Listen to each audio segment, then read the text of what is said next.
The history of chocolate is about as rich and complex as the subject itself. When picturing chocolate, we might imagine a sweet treat, but that's completely different to its bitter beginnings. The majority of its history was a far cry from the sugary indulgence we now know. However, once it gained favor in royal courts of Europe, chocolate underwent a transformation, eventually becoming the universally adored commodity it is today. So, who can claim to have discovered chocolate? Well, the answer isn't really straightforward. Chocolate originates from the fruit of cacao trees, growing natively in Central and South America. Now, you may be thinking it was first discovered by the Mayans, or perhaps even during the Aztec Empire.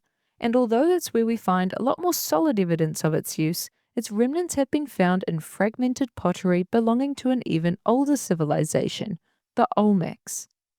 The precise moment cacao entered human history and who first utilized it remains unclear, although the archaeological discoveries of ancient Olmec pottery dates back to around 1500 BC.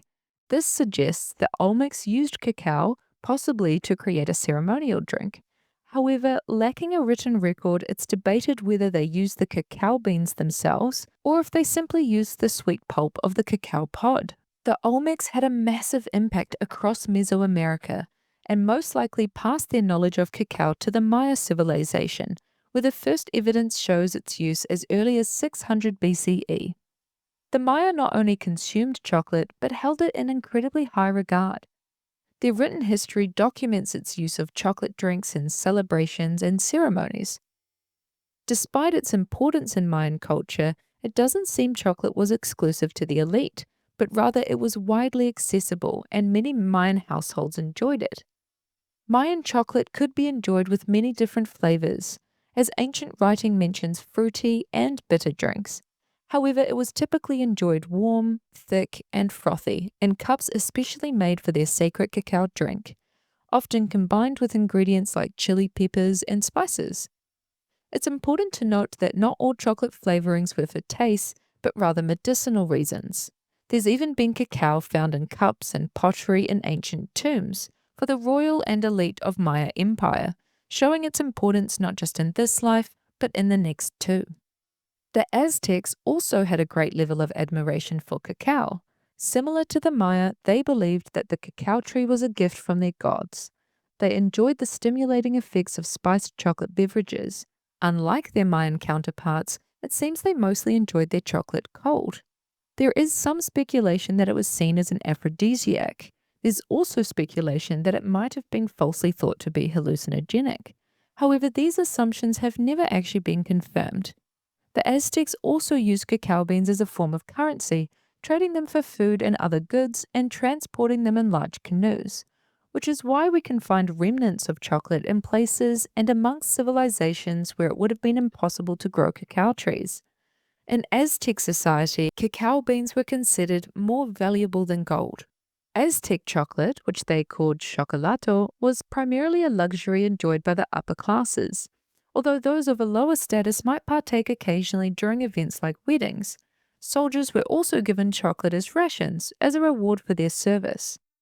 Perhaps the most famous cacao lover of all time is Montezuma, who apparently drank liters upon liters every day for its sensual and energetic properties. Montezuma was the ruler of the Aztec Empire while it was at its largest. The first contact between the indigenous civilizations of Mesoamerica and Europeans took place during his reign before his downfall at the hands of the Spanish. The exact timeline of chocolate's arrival in Europe is debated, although it's generally agreed that it first reached Spain. The most popular story credits Hernan Cortés, who is said to have been introduced to chocolate by the Aztecs in Montezuma's court during his brutal conquest of the Americas. Hernan saw the reverence cacao had on the Aztec people and greedily saw its currency value, stealing hordes of beans to further exploit the indigenous population and playing a major role in the slave trade of the time. Upon his return to Spain, allegedly with cacao beans in tow, he kept his knowledge of chocolate a closely guarded secret. After initially having a distaste for the bitter, frothy beverage, vanilla, honey, and cane sugar started being added, along with it now being served hot, perhaps learnt by the Mayans. And by the late 16th century, chocolate had become a beloved indulgence within the Spanish court, and Spain began officially importing it in 1585. As other European nations such as Italy and France also started exploring parts of Central America, they too learned of cacao and introduced chocolate to their own countries. Soon, a chocolate mania swept across Europe. Unfortunately, this high demand for chocolate led to the establishment of cacao plantations, which were tragically worked by thousands of enslaved people, both in the Americas and then across Africa. With the rise of fighting for independence from Europe sweeping across the Americas and other areas of the world, chocolate imports started drastically slowing. So some innovative chocolatiers started experimenting with a faster way to produce it.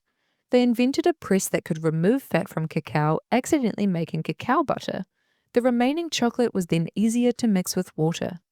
A company named J.S. Fry and Sons, later acquired by the one and only Cadbury, discovered that if you added cacao butter back into the mixture at a later date, you could create a more solid and moldable substance, paving the way for the world's first chocolate bar, later perfected by the Swiss. Shortly after, a man named Daniel Peter was trying to find a way to add milk into chocolate, but was struggling to remove the water from milk, which caused it to go off too quickly.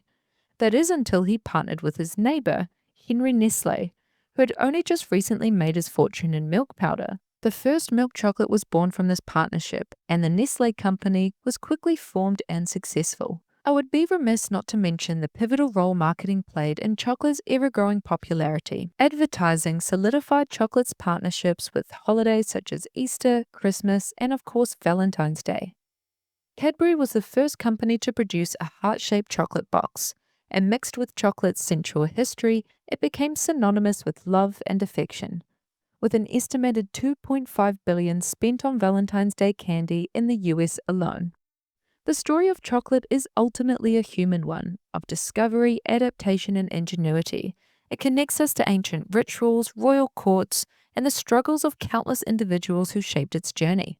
I can't wait to see how people interpret our current relationship with chocolate in the future.